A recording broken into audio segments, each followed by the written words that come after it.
भारत जैसे विविध भाषाओं और संस्कृतियों वाले देश में भाषा का व्यवहार एक गहरे सामाजिक संकेतक के रूप में देखा जाता है। लेकिन क्या आप जानते हैं कि किस राज्य के लोग बातचीत में सबसे ज्यादा गालियां देते हैं? गाली बंद घर अभियान नामक एक सर्वे ने इस सवाल का जवाब खोजा है।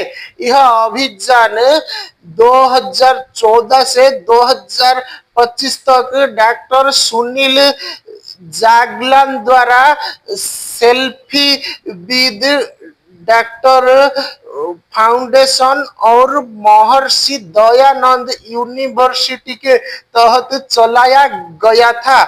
इसमें शहरी और ग्रामीण भारत से 70,000 लोगों से बातचीत कर डेटा इकट्ठा किया गया, जिसमें शिक्षक, छात्र, डॉक्टर, पुलिसकर्मी, ऑटो चालक और युवाओं को शामिल किया गया। टॉप पर है दिल्ली।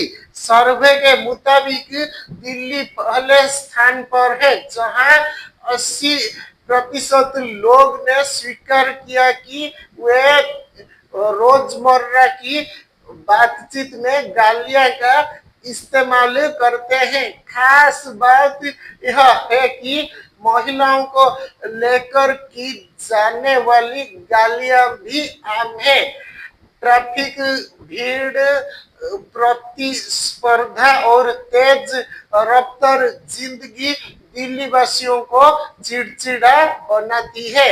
भारत के टॉप 10 राज्य जहां दी जाती है सबसे ज्यादा गालियां: एक दिल्ली 80%, 2 पंजाब 78%, 3 उत्तर प्रदेश 74%, 4 बिहार 74%, 5 राजस्थान 68%, 6 हरियाणा 62%, 7 महाराष्ट्र 58%, 8 गुजरात 55%, 9 मध्य प्रदेश 48%, 10 उत्तराखंड 45%, 11 कश्मीर सबसे कम सिर्फ 15%। क्यों देते हैं लोग गालियां? पंजाब और हरियाणा जैसे राज्यों में गाली गलौज कभी कभी दोस्ती का मजाकिया हिस्सा होती है। यूपी और बिहार में राजनीतिक, पारिवारिक और सड़क झगड़ों में गालियां आम है। राजस्थान में गांव में गुस्से और मजाक में हल्की फुल्की गालियां बोलना साधारण माना जाता है। महाराष्ट्र और गुजरात में शहरी तनाव और यंग जनरेशन का स्लैंग कल्चर कारण है। कश्मीर में धार्मिक, पारिवारिक और भावनात्मक शांति संस्कृति के कारण गालियों का इस्तेमाल न्यूनतम है। महिलाओं में भी मानी गालियों की आदत। सबसे चौंकाने वाली बात यह रही कि 30% महिला प्रतिभागियों ने भी गाली देने की बात मानी। यह इस बात को दर्शाता है कि गाली देना अब केवल मर्दाना व्यवहार नहीं रहा, बल्कि यह एक सामाजिक आदत बनती जा रही है।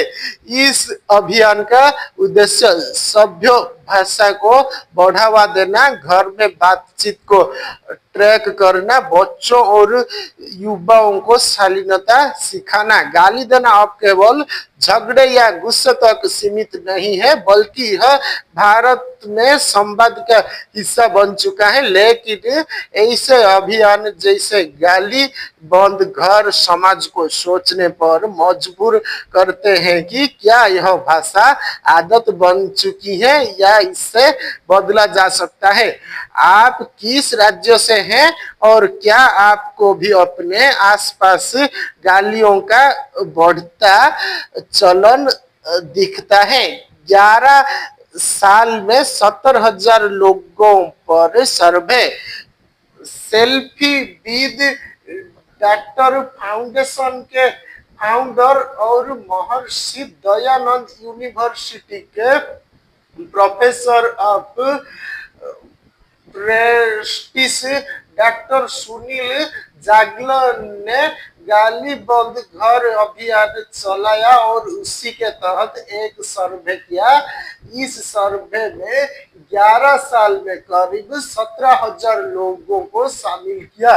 इन लोगों में युवा, माता पिता, teacher, doctor, auto driver, school और कॉलेज के स्टूडेंट, पुलिसकर्मी, वकील, बिजनेसमैन, सफाई कर्मी, प्रोफेसर, पंचायत सदस्य शामिल थे। 2014 में शुरू किया था गाली बंद घर अभियान। डॉक्टर सुनील जागला ने कहते हैं कि गाली देना कोई संस्कार नहीं बल्कि एक बीमारी है। जब बच्चा बड़ा हो रहा होता है और वह फोन पर या आसपास गाली सुनता है तो वह उसके दिमाग में बैठ जाती है, फिर वही उसकी आदत में शुमार हो जाती है। उन्होंने गाली बंद घर अभियान की शुरुआत साल 2014 में की थी।